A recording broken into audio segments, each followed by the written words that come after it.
This has been an incredibly exciting week, and I wanted to be sure that I'm keeping all of you up to date on what I've been working on.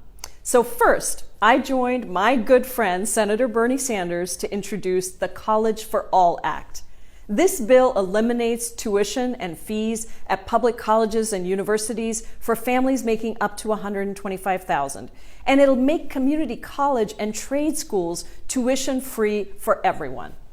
I ran for Congress on a free college platform, and since then, our movement for free college has made real progress. College for all is now a mainstream idea, and I'm working to make sure that the President and Congress deliver so that young people who want to get a higher education can do so without facing a lifetime of debt.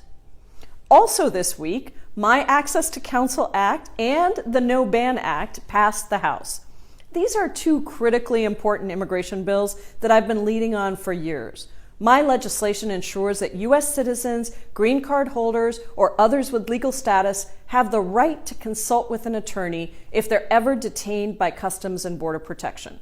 And the No Ban Act guarantees that no president can enact a cruel, racist, and xenophobic policy like the Muslim ban ever again.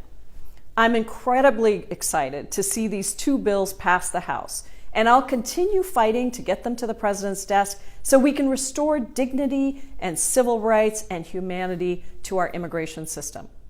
Now, finally, I joined a group of dedicated advocates at the Housing First Partners Conference to discuss my Housing as a Human Right bill and continue my dedicated work in this critical area.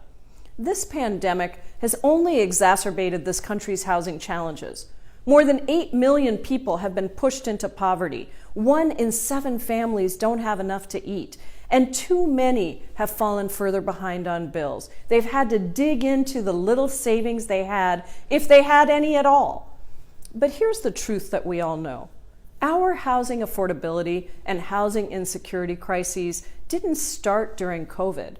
And while the eviction moratoriums that we've passed have been critical to keeping people in their homes, we need to work just as hard to house people after the pandemic. So for all of these reasons, it was so wonderful to join local advocates who are incredibly dedicated to this issue so that we can partner on real solutions like My Housing is a Human Right Act. After another busy week like this one, I just want to say how grateful I am to be your voice in Congress and to work on behalf of our community every single day.